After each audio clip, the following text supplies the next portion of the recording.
Dr. Saifullah, Vice President, Indian Medical Association. ఈరోజు ముఖ్యంగా మేము ఇక్కడ సమావేశం అయ్యడానికి కారణం ఏమంటే నిన్న జరిగిన ఇన్సిడెంట్స్ చాలా బాధాకరమైనది. ఒక పేషెంట్ ఫ్యామిలీ పరంగా, ఒక డాక్టర్స్ పరంగా ఇద్దరికి చాలా వరకు బాధ కలిగింది. ఎలాగో అంటే వాళ్ళు ప్రాణం కోల్పోయినారు. అది మామూలుగా అన్యాచురల్ డెత్ కాబట్టి ఆ ఇన్సిడెంట్ జరిగింది, గోడ పడింది, అక్కడ ట్రీట్మెంట్ దొరకలే, ఇక్కడికి రావడము, ఇక్కడ ట్రీట్మెంట్ సరిగ్గా దొరకకుండా జస్ట్ ఇన్వెస్టిగేషన్ ప్రాసెస్లోనే ప్రాణం పోవడం అనేది అది ఎమర్జెన్సీగానే భావిస్తున్నాం. అది ఎమర్జెన్సీ ఉంది కాబట్టి మనకు ఇన్వెస్టిగేషన్ కన్నా ముందు ఏదైనా డెత్ అయింది అంటే అది చాలా సీరియస్ అయిన విషయమే, యాజ్ సింపుల్ యాజ్ దాట్. కానీ ఈ ఇన్వెస్టిగేషన్ ప్రాసెస్లో అన్నెసెసరీగా బ్లేమ్ గేమ్ అనేది చాలా వరకు జరిగింది. సో దానికి మా ఐఎంఏ తరపు నుండి మేము దానికి ఖండిస్తున్నాము. ఎటువంటి నిర్లక్ష్యం కానీ మా డాక్టర్స్ కానీ మా రిసెప్షన్లో పారామెడికల్స్ కానీ ఎటువంటి నిర్లక్ష్యం అనేది నేను లేదనుకుంటున్నాను. ఎందుకు అంటే ఆర్బిట్ డయాగ్నోస్టిక్ అనేది ఒక అసెట్ ఆధోనికు కానీ చుట్టుపక్కల మండలాలకు కానీ. ఎందుకు అంటే సింపుల్గా నేను ఒక క్వశ్చన్ వేస్తాను మీకు అందరికీ.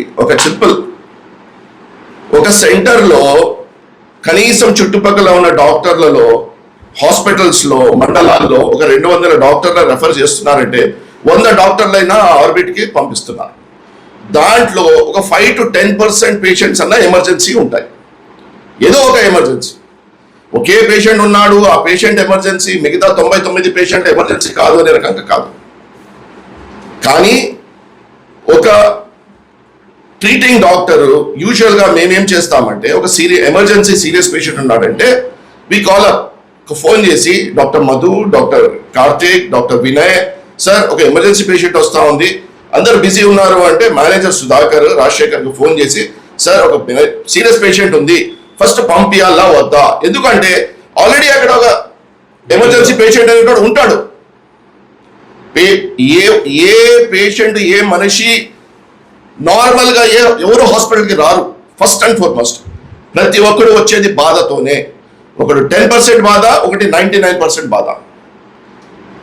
అది ఎలా కనుక్కోవాలి? ఒక ట్రీటింగ్ డాక్టరే మనకు చెప్పగలరు. ఆ ట్రీటింగ్ డాక్టర్ రిక్వెస్ట్ వల్ల వీళ్ళు కూడా అలర్ట్ అయిపోతారు. సార్ బిజీ ఉంది, హాఫ్ అన్ అవర్ వరకు మీరు మేనేజ్ చేయండి, 1 hour వరకు మీరు మేనేజ్ చేయండి, ఫ్రీ చేసుకుంటాము, మీరు వెంటనే పంపిస్తే వెంటనే మేము దానికి ఆ పర్టికులర్ ఎగ్జామినేషన్ వాటెవర్ సిటీ కానీ, అల్ట్రాసౌండ్ కానీ, ఎక్స్రే కానీ చేసి మీకు ఇమీడియట్గా పంపిస్తామనే ఒక కాన్వర్జేషన్ ఉంటుంది. సో ఈ రకంగా నార్మల్గా జరుగుతుంది. ఇప్పుడు మీరే అందరూ చెప్తున్నారు, వాళ్ళ రిలేటివ్స్ చెప్తున్నారు, పేషెంట్ ఆటో దిగి నడిచి వస్తున్నాడంటే అది ఎంతవరకు సీరియస్? ఒక సింపుల్ క్వశ్చన్. నడిచి వచ్చినాడు, ఓకే, రొటీన్ పేషెంట్, కూర్చో, నంబర్ ఇవ్వండి. ఈ తర్వాత ఇప్పుడు ఇక్కడ ప్రెగ్నెన్సీ పేషెంట్స్ ఉంటారు, ఎమర్జెన్సీ పేషెంట్స్ ఉంటారు, అన్ని రకాలుగా వృద్ధులు ఉంటారు, చిన్న పిల్లలు ఉంటారు. ఇప్పుడు మీకు ఒక నంబర్ 1, నంబర్ 2, నంబర్ 3 టోకెన్ అయిపోయింది, నంబర్ 4కి ఇవ్వాలా, నంబర్ 10కి ఇవ్వాలా priority? So who is that who is going to decide? The treating doctor has to say. అతను కాల్ చేసి చెప్పాలి, బాబు ఈ రకంగా ఎమర్జెన్సీ ఉంది, చేయాలి. సో ఇక్కడ కమ్యూనికేషన్ గ్యాప్ అనేది ఉంటుంది. ముఖ్యంగా నేను చెప్పదలుచుకునేది ఏంటంటే ప్రతి ఒక్క పేషెంట్ ఎమర్జెన్సీ వచ్చిన వాళ్ళు ఇప్పుడు ఇది జరిగింది, నెక్స్ట్ జరగదనేది ఏం గ్యారెంటీ లేదు. నెక్స్ట్ డేనే జరగచ్చు. ఎందుకు? 4 పేషెంట్లు, ఇప్పుడు 4 యాక్సిడెంట్ అయ్యి 4 వచ్చినారు, ఎవరికి చూడాలి మేము? ఆ ప్రాసెస్లో ఏమైనా కావచ్చు. అది డెస్టినీ. మనం దాని గురించి as a doctor we should not talk about destiny, but prioritisation చేయలేము. ఎంత చేసినా ఓకే, ఈ పేషెంట్ ఇలా ఉన్నాడు, ఈ పేషెంట్ ఇలా ఉన్నాడు, ట్రీటింగ్ డాక్టరే చేయగలరు. యాజ్ ఎ డయాగ్నోస్టిక్ సెక్టర్లో ఎవరు ప్రయారిటైజేషన్ చేయలేరు. ఇది ముఖ్యం. ప్రతిసారి ప్రతి ఒక్క ఇన్సిడెంట్ని రక్కస్ చేసి కొన్ని సంఘాలు కానీ, రాజకీయ నేతలు కానీ దానికి హవా ఇచ్చి దానికి ఎక్కువగా దానికి ఒక ప్రాబ్లమాటిక్గా కారణం చేయకూడదని రిక్వెస్ట్ చేస్తున్నాను అందరికీ. మీడియా సోదరులకు, రాజకీయ నేతలకు, సంఘాలకు చేతులు జోడించి మేము నమస్కారం చేస్తున్నాం. యాజ్ అ సర్జన్ నేను పర్సనల్గా నా ఎక్స్పీరియన్స్ ఏంటంటే 15 సంవత్సరాలు నేను బాంబేలో యాజ్ అ సీనియర్ సర్జన్ పరీక్ష చేసి వచ్చినాను. కానీ నేను 8 గంటలు, 6 గంటలు, 10 గంటల సర్జరీలు చేసినాము, కానీ ఎప్పుడు మేము భయపడలే. ఇక్కడ వచ్చిన పేషెంట్ వాకిన్ వస్తున్నాడు, ఎమర్జెన్సీ ఉంది, మా గుండె దడ ఉంటుంది. ఎందుకు? ఈ పేషెంట్ ఏమవుతాడో, తన వెంట 10 మంది పిలుచుకుని వచ్చి ఏ ప్రాబ్లం క్రియేట్ చేస్తాడో అనేది అందరి 99% డాక్టర్ల భయం, గుండెల్లో భయం ఉంది. ఇప్పుడు ఆ భయంతో మేము ట్రీట్మెంట్ ఎలా చేయాలి? మేము ఒక మనిషినే, మేము ఒక మెంటల్ స్టేటస్లో నివసిస్తూ ఉంటాం. యాజ్ ఎ సర్జన్ నేను ఆపరేషన్ చేయాలి అంటే అర్ధగంట ఆపరేషన్ కూడా ఒక పెద్ద కొండ నా తల మీద ఉంటుంది. ఇప్పుడు దాంట్లో మీరు ద సో కాల్డ్ రిలేటివ్స్ కానీ, సంఘాలు కానీ మమ్మల్ని ఈ రకంగా ప్రాబ్లం క్రియేట్ చేస్తే ఎన్ని ఎమర్జెన్సీలు మేము టేకప్ చేయగలము? ఇది సాధ్యం కాదు సార్. హ్యూమన్గా ఇది సాధ్యం కాదు. As simple as that. ఏ మనిషి స్ట్రెస్లో పని చేయలేడు. అండ్ దట్ టు ఒక హ్యూమన్ బీయింగ్ని కాపాడడం అంటే మనకు 100% మా స్టేటస్ నార్మల్ ఉంటేనే మేము ఏదైనా చేయగలము. మేము భయముతో ఎంతవరకు మీకు కాపాడగలము, ఒక సహజమైన ప్రజలకు ఎంతవరకు మేము సేవ చేయగలము? It is impossible sir. So అందుకొరకే ప్రతి ఒక్కరూ రెఫర్ టు హైయర్ సెంటర్. నేను వాస్తవాలు మాట్లాడుతున్నాను సార్, ఇది మీకు కూడా అర్థం కావాలి. ఒక ట్రీటింగ్ కాజ్ ఉంది, అపెండిక్స్ ఉంది, పగిలిపోయింది, ట్రీట్ చేయగలం మనం. కానీ 10 సార్లు నేను తీసుకోలే ఆ పేషెంట్. ఎందుకు? ఇవన్నీ బాధలు. కోవిడ్లో అపెండిక్స్ ఇట్లే రప్చర్ అయినప్పుడు కూడా నేను ఒక పేషెంట్ తీసుకున్నాను, కనీసం 100 మంది నా హాస్పిటల్ చుట్టూ ఉన్నారు. ఆ రోజు పోలీస్ సిబ్బంది గారు, పెద్దలు, మా డాక్టర్లు అందరూ దానికి రఫాదఫా చేసినారు. సో ఇంత స్ట్రెస్ ఉన్న సిచ్యుయేషన్లో ఎవరు పనిచేయలేదు సార్. మా రిక్వెస్ట్ ఆధుని సోదరులకు, ప్రజలకు, సంఘాలకు మా రిక్వెస్ట్ ఏంటంటే సార్, మాకు ఫ్రీ మైండ్ ఇవ్వండి. We can give the best services sir. Diagnostics కానీ, ట్రీట్మెంట్ కానీ, ఏ హాస్పిటల్ కానీ అందరి తరపు నుండి నేను అదే రిక్వెస్ట్ చేస్తున్నాను మీ అందరికీ. సార్ ఇది ఒక మెయిన్ ఇంపార్టెంట్ నోట్ అందరికీ పాస్ చేయాలని నేను కోరుచున్నాను. అండ్ ఇటువంటి సిచ్యుయేషన్లు చాలా ప్రతి నెలలో 2-3 రిపీట్ అవుతున్నాయి. సో ఐ థింక్ రోజు రోజుకి డాక్టర్ స్ట్రెస్ పెరిగిపోతా ఉంది. Again the same thing I want to repeat. It is impossible to work with stressful conditions. Thank you. నేను డాక్టర్ సైఫుల్లా. మృతి చెందిన వ్యక్తి కుటుంబానికి మీరు సమ్ అమౌంట్ ఇచ్చినారు అనే రకంగా ఒకటి ప్రచారం అవుతుంది బయట, దానికి సరే ఎటువంటి మేము అమౌంట్ కానీ, ఎక్స్గ్రేషియస్ కానీ ఎటువంటి అమౌంట్ అంటూ మేము ఇవ్వలేదు. కానీ వాళ్ళకు సమాధానం చెప్పి పంపించినాము. మీరు తర్వాత రండి, ఏదో మన డాక్టర్స్ అసోసియేషన్తో ఎంతవరకు వీలైతే మేము అంత హెల్ప్ చేయగలమని చెప్పినాము. మీ దాని గురించి మీరు సమ్ అమౌంట్ వాళ్ళకి ఇచ్చినారు, నష్టపరిహారం అది దాని గురించి మాకు తెలియదు సార్. మాకు తెలియదు సార్, దాని గురించి తెలియదు సార్, మాకు దాని గురించి తెలియదు. Doctor Saifullah, vice president, Indian medical association ఆధుని. Good afternoon. మా అందరూ మీడియా ఫ్రెండ్స్కి అంతా నమస్తే అండి. మేము కొన్ని క్లారిఫికేషన్ కోసం మిమ్మల్ని అందరినీ ఈరోజు పిలిచినాం. First of all, Orbit Diagnostic Centre అనే సంస్థ it's a very socially responsible సంస్థ. సరేనా? మేము 2020 ఎప్పుడు కోవిడ్ టైం నుంచి మేము సర్వీసెస్ ఇస్తున్నాం. 2020లో ఏమైంది? కోవిడ్. అప్పుడంతా ఏమైంది? అందరూ కర్ఫ్యూలో ఉన్నప్పుడు మా టెక్నీషియన్స్ అంతా బ్యారికేడ్ జంప్ చేసి ప్రతి ఒక్క పేషెంట్ ఇంటి దగ్గర వెళ్ళి కోవిడ్ శాంపుల్ తీసి మేము దాన్ని ప్రాసెస్ చేసినాం. 6 అవర్స్లో 12 అవర్స్లో రిపోర్ట్స్ ఇచ్చినాం. సరేనా? అప్పుడు ఏమైంది? కోవిడ్ ఒక రిపోర్ట్ రావాలంటే 4 days టైం పట్టుకునేది. అది ఒక మాలిక్యులర్ బయాలజీ ల్యాబ్ సెటప్ చేసి దాదాపు 85 lakhs మొత్తం లాస్. అది ఏ రేటుకి చేసినాం? బయట అంతా 3,000 4,000 ఛార్జ్ చేస్తామంటే మేము గవర్నమెంట్ పెట్టిన రేట్ 270 రూపీస్. 270 రూపీస్. మాకు రియేజెంట్ కాస్ట్ పడింది 350 రూపీస్. హైదరాబాద్ వెళ్ళి లైన్లో నిలబడి రియేజెంట్స్ తీసుకొచ్చి ఇక్కడ వచ్చి శాంపిల్స్ ప్రాసెస్ చేస్తే మీకు 6 అవర్స్లో రిపోర్ట్ ఇచ్చినాం.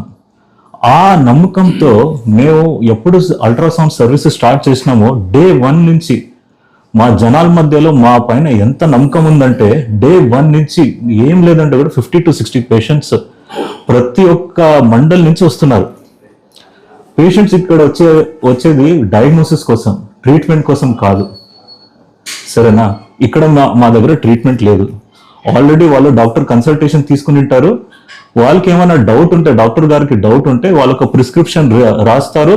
ఏమైనా ఎమర్జెన్సీ ఉంటే మాతో డైరెక్ట్గా ఫోన్లో మాట్లాడతారు. తర్వాత పేషెంట్ ఇక్కడ వస్తారు. మేము చూస్తాము. ఒకవేళ ఎమర్జెన్సీ ఉంటే దాన్ని వాళ్ళని కన్సెంట్ తీసుకొని సిటీ చేయాలా, ఎక్స్రే చేయాలా, అల్ట్రాసౌండ్ చేయాలా. సరేనా? ప్రతి ఒక్క పేషెంట్ ఒక రకంగా ఉంటారు. ఒకరికి 2 minutes లో అయిపోవచ్చు, ఒకరికి 5 minutes లో అయిపోవచ్చు. ఒకే పేషెంట్ ఒకే రకంగా ఉండరు కదా. సరేనా? మొత్తం మొదటిసారిగా ఫస్ట్ టైం ఆదోనిలో RT-PCR స్టార్ట్ చేసింది ఎవరు? Orbit Diagnostic centre. 32 slice CT scan start చేసింది ఎవరు? Orbit Diagnostic centre. First time 1.5 టెస్ట్ల MRI start చేసింది ఎవరు? Orbit Diagnostic centre. మేము ఇంత గౌరవంగా చెప్పుకుంటాం. ఎందుకండి చేయాలా? ఇది మా ఊరు, ఇది మా జనాల కోసం మేము ఉన్నాం ఇక్కడ. ఏమిది నెగ్లిజెన్స్ అంటూ? మేమంతా సోషల్లీ రెస్పాన్సిబుల్ కంపెనీ తెలుసా? ఊరికే మాకు రెండు అవార్డ్స్ వస్తాయా? మాకు 2 అవార్డ్స్ వచ్చాయండి. అక్కడ ఉంది most trusted diagnostic centre award అని. We are the best community health awards కూడా వచ్చాయి. ఎందుకు ఇస్తారండి? పాన్ ఇండియాలో ఆర్బిట్ ని, మా ఆదోని బ్రాంచ్ ని ఇంత పాన్ ఇండియా లెవెల్లో ఇంత రికగ్నిషన్ వస్తున్నాం మేము. ఎందుకు? మా దగ్గర ఆ టీం ఉంది. అంత కాన్ఫిడెన్స్ గా మేము రిపోర్ట్ ఇస్తున్నాం. మా దగ్గర ఇంత బ్లేమింగ్ గేమ్ ఉంటే, మేము మా వల్ల నెగ్లిజెన్స్ ఉంటే ఇంత పేషెంట్స్ ఎందుకు రావాలండి? సెకండ్ డేనో థర్డ్ డేనో షట్ డౌన్ వేసుకొని ఊరికే ఇంట్లో కూర్చోవాలా? కాకపోతే మేము ఒక సోషల్లీ రెస్పాన్సిబుల్ కంపెనీ. సరేనా? మేమేం చేయాలో మేము చేస్తున్నాం. ఏ ఒక్క డయాగ్నోస్టిక్ సెంటర్ కూడా 24 hours సర్వీసెస్ స్టార్ట్ చేయలేదు. మెట్రోస్లో కూడా అంత సర్వీసెస్ లేదు. మేము ఈ చిన్న ఊర్లో మా టెక్నీషియన్స్ని ఎక్కడెక్కడి నుంచి రిక్రూట్ చేసినాం. ముంబై నుంచి రిక్రూట్ చేసినాం, హైదరాబాద్ నుంచి టాప్ మోస్ట్ శాలరీ ఇచ్చేసి రిక్రూట్ చేసుకొని పెట్టుకున్నాం మేము. 24 hours సర్వీసెస్ అండి. నైట్ మీరు 1 o'clock వస్తే కూడా మీకు షుగర్ టెస్ట్ చేస్తాం.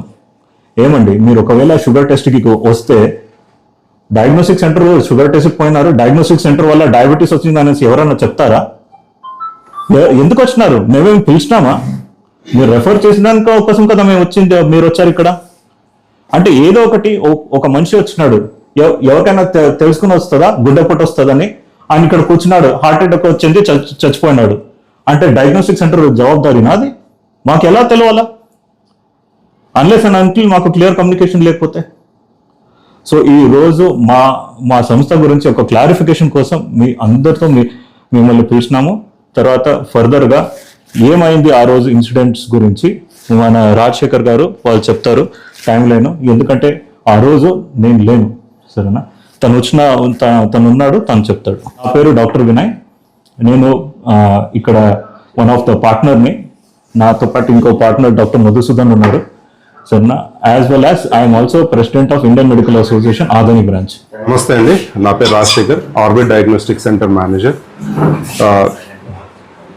నిన్న దురదృష్టవశాత్తు పత్తికొండ హోసూరుకు సంబంధించిన ఒక పేషెంట్ అక్కడ వాళ్ళ ఊర్లో పాత ఇంటిని వాళ్ళు తీస్తా ఉంటే ఒక గోడ తన మీద పడడం వల్ల, హెడ్కి పొట్ట మీద ఆ గోడ పడడం వల్ల ఇక్కడ గాయమైంది. సో అది విజిబుల్ అవుతుంది. పొట్ట మీద గాయం లేదు, బట్ లోపల గాయాలని బ్లీడింగ్ అయింది. అది ఆఫ్టర్ డయాగ్నోస్టిక్స్ తర్వాత తెలిసింది. సో వాళ్ళు ఫస్ట్ అక్కడ పత్తికొండ హాస్పిటల్కి 9:40కి వాళ్ళ ఊర్లో సంఘటన జరిగింది. ఆ తర్వాత 10:30కి పత్తికొండ గవర్నమెంట్ హాస్పిటల్కి వెళ్ళారు. ఆ తర్వాత వాళ్ళు కర్నూలుకి రెఫర్ చేస్తే వీళ్ళు ఇక్కడ దగ్గరనే ఆదోనికి వచ్చారు. ఆ తర్వాత ఇక్కడ నుంచి మా డయాగ్నోస్టిక్ సెంటర్కి ultrasound, abdominal, city, chest, brain city. So ఆ ఇంజురీస్ని బట్టి డాక్టర్స్ రాశారు. మేము 1 by 1 అక్కడికి వచ్చిన తర్వాత వాళ్ళు వచ్చేటప్పుడు నడుచుకుంటే వచ్చారు. గేట్ వరకు ఆటోకి వచ్చారు. గేట్ నుంచి నడుచుకుంటూ విత్ అటెండర్స్ 4 members ఇక్కడికి వచ్చారు. ఆ తర్వాత ఫస్ట్ ఇంజురీ హెడ్కు ఉంది కాబట్టి పేషెంట్ కాన్షియస్లో ఉన్నారు కాబట్టి మా డాక్టర్స్ ఫస్ట్ బ్రెయిన్ సిటీ చూశారు. అది నార్మల్ అని తెలిసింది. ఆ తర్వాత అల్ట్రాసౌండ్, అబ్డామినల్ చూశారు. ఆ ప్రాసెస్లో ముందున్న పేషెంట్స్ ఒక 2 members ఎమర్జెన్సీ పెయిన్స్తో డెలివరీ కేసెస్ పెయిన్స్తో ఉండడం వల్ల ఆ కేసెస్ చేసిన తర్వాత ఇమీడియట్గా తీసేసుకున్నారు. తర్వాత వాళ్ళకి ప్రాబ్లం ఉంది అబ్డామినల్ అని మా డాక్టర్ గుర్తించి ఇమీడియట్గా వాళ్ళకి నెక్స్ట్ ఫర్దర్ హయ్యర్ ఇన్వెస్టిగేషన్స్ ఇక్కడే చేసుకుంటే బాగుంటుందనే ఉద్దేశంతో డిస్కస్ చేస్తే ఓకే అన్నారు. విత్ ఇన్ 5 minutesలో ఒక బ్లడ్ శాంపుల్ తీసుకున్నాం. సీరం క్రియాటినిన్ అనే టెస్ట్ చేసుకోవాలి. ఆ టెస్ట్ చేసుకున్న తర్వాతనే నెక్స్ట్ లెవెల్ టెస్ట్ చేసుకోవాలి. సో ఆ టెస్ట్ యాక్చువల్లీ 40 minutes పడుతుంది. మేము విత్ ఇన్ 20 minutesలో సపరేట్ కేర్గా ఆ పేషెంట్ కోసం ఒకే పర్సన్ శాంపుల్ తీసుకొని రన్ చేసి పెథాలజిస్ట్తో సిగ్నేచర్ తీసుకొని అప్రూవల్ తీసుకున్నారు. ఆఫ్టర్ దట్ ఇమీడియట్ ఈ సంఘటనలో అల్ట్రాసౌండ్ అబ్డామినల్లో ఆల్రెడీ డాక్టర్ చెప్పినట్టుగా బ్లీడింగ్, స్టమక్లో బ్లీడింగ్ అయ్యింది. మాట్లాడుతూనే తను అన్కాన్షియస్ అయిపోయినారు. ఇమీడియట్గా మా దగ్గర ఉన్న డాక్టర్స్తో పాటు సిబ్బంది ఉండి వన్స్ సిపిఆర్ చేశారు, యాక్టివ్ అయ్యారు. ఇమీడియట్ నియరెస్ట్ మేమే తీసుకెళ్ళాము విత్ వాళ్ళ అటెండర్ సహాయంతో ఒక హాస్పిటల్కి. వాళ్ళు అక్కడ మళ్ళీ సిపిఆర్ చేశారు, యాక్టివ్ అయ్యారు. విత్ ఇన్ 20 minutesలో అక్కడ డెత్ అయ్యారు. సో ఇది యాజ్ ఎ హ్యూమానిటీ దురదృష్టకరంగా జరిగింది. బట్ వాళ్ళు అన్ఎడ్యుకేటెడ్ పీపుల్స్ డయాగ్నోస్టిక్ సెంటర్స్లో ఏం జరుగుతుందో కూడా నిజంగా వాళ్ళకి ఐడియా లేదు. కానీ మేము చాలా క్లియర్గా వాళ్ళకి చెప్పాం, ఇక్కడ డయాగ్నోస్టిక్ సెంటర్లో ట్రీట్మెంట్ ఇవ్వరు, ట్రీట్మెంట్ చేసే డాక్టర్స్ డయాగ్నోస్టిక్ సెంటర్లో ఉండరు. ఓన్లీ ఫైండ్ అవుట్ డయాగ్నోసిస్ ఏదైతే డిసీజ్ ఉందో ఆ డిసీజ్ని ఫైండ్ అవుట్ చేస్తారు. ఆ ఫైండ్ అవుట్ చేసిన ఎవరైతే ట్రీట్మెంట్ చేస్తారో ఆ డాక్టర్కి సపోర్ట్ ఇంకా మేము డయాగ్నోసిస్ ఇచ్చి ప్రతి డిపార్ట్మెంట్ మా దగ్గర ఉంది. లాబొరేటరీ ఉంది, రేడియాలజీ ఉంది, ఎంఆర్ఐ, సిటీ, అల్ట్రాసౌండ్, ఎక్స్రే, ఇలాంటి ఈ డయాగ్నోస్టిక్స్ ఎక్విప్మెంట్ అంతా ఫుల్ ఎక్విప్మెంట్తో మేము డయాగ్నోస్టిక్స్ చేసి ఇస్తాం. సో ఈ సంఘటన ఈ గ్యాప్లో అన్కాన్షియస్గా మాట్లాడుతూ ఇలా జరిగిపోయింది. వాళ్ళు ఇక్కడ మా సెంటర్లో ఉన్నప్పుడు ఒక నెక్స్ట్ టెస్ట్ కోసం వెయిట్ చేస్తున్నప్పుడు ఇది జరగడంతో వాళ్ళు అన్ఎక్స్పెక్టెడ్గా వాళ్ళ రియాక్షన్ అట్లా వచ్చింది. మేము దానికి సమాధానం చెప్పాం.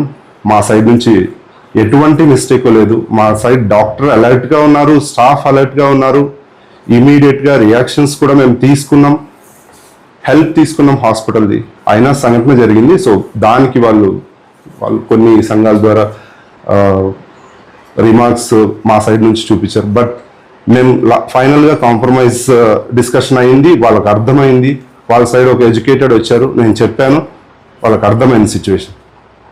సో దాంతో వాళ్ళు రాత్రి 10 వరకు ఉండి ఆ తర్వాత పోలీస్ సహకారం కూడా మాకు ఇచ్చారు. ఎందుకంటే పోస్ట్ మార్టం చేయాలి కాబట్టి యాజ్ పర్ ఇన్సిడెంట్ అది వాళ్ళ ఊర్లో జరిగిన ఇన్సిడెంట్ కాబట్టి వాళ్ళు అక్కడ కేసు బుక్ చేసుకోవాలి. ఎందుకంటే గోడ పడడం వల్ల చనిపోయాడు కాబట్టి దాన్ని కేసు బుక్ చేసుకోవాలి కాబట్టి పిఎం చేసుకొని వాళ్ళ ప్రోటోకాల్ వాళ్ళు పోతా ఉన్నారు. దీనికి సంబంధించి ఈ సంఘటన ఒక హ్యూమానిటీగా దురదృష్టకరమే, కానీ ఎటువంటి మిస్టేక్ కానీ వైద్య సిబ్బందిలో కానీ వైద్యులు కానీ ఎటువంటి నిర్లక్ష్యం కూడా వహించలేదు. Thank you very much. అంటే వాళ్ళ వాదన ఏముందంటే సార్, ఇక్కడ వచ్చినటువంటి సెంటర్లో సరైన సమయానికి ఏది కూడా వాళ్ళు పట్టించుకోలేదు కాబట్టి మాకు ఈ రకంగా జరిగింది అనేది వాళ్ళ వాదన సార్. చూడండి, మన కుటుంబంలో కూడా ఎవరైనా చనిపోతే సడన్గా రియాక్షన్స్ ఇస్తాం. ప్రతిదీ ఆ రియాక్షన్స్లో మాట్లాడేదంతా నిజమని కాదు. దానికి వైద్యులు ఉన్నారు, వైద్యులు చెప్పేది మెడికల్ లీగల్గా ఇప్పుడు ఏదన్నా మిస్టేక్ మా సైడ్ నుంచి కానీ లేకపోతే వాళ్ళు ఏం జరిగిందనేది ప్రీవియస్ మీరు హిస్టరీ తీసుకుంటే గోడ తన మీద మొత్తం పడడం వల్ల ఇది జరిగిందనే తెలుస్తుంది. మా సైడ్ నుంచి మేము ఒక ఇంజెక్షన్ కానీ ఒక టాబ్లెట్ కానీ ఒక సెలైన్ కానీ ఎక్కడ ఏమీ మేము ఇవ్వలేదు. సో వెయిటింగ్ పీరియడ్ 4 ఇన్వెస్టిగేషన్స్ ఉన్నాయి కాబట్టి 1 by 1 చేయగలం. అందరికీ తెలుసు ఇన్వెస్టిగేషన్స్ 1 by 1 చేస్తారు.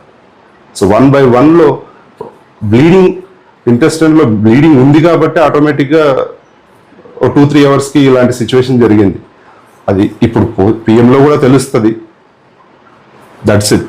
ఇప్పుడు వాళ్ళ సైడ్ నుంచి రైతులు ఉన్నారు, వాళ్ళకి చెప్పాము, రైతులు మాట్లాడిన విధంగా చెప్పారు. కానీ పత్రికా మిత్రులు మీరన్నా అర్థం చేసుకోవాలి, వాళ్ళు చెప్పింది ఎగ్జాక్ట్లీ కాకుండా ప్రొఫెషనల్ ఎక్స్పీరియన్స్ ఉన్న వాళ్ళతో మీరు అభిప్రాయం తీసుకొని ఇది వాళ్ళు అంటున్నారు ఇది కరెక్టేనా, డయాగ్నోస్టిక్ సెంటర్లో ట్రీట్మెంట్ ఇస్తారా, ఏం తప్పు జరిగింటే వాళ్ళు అలా మాట్లాడతారు?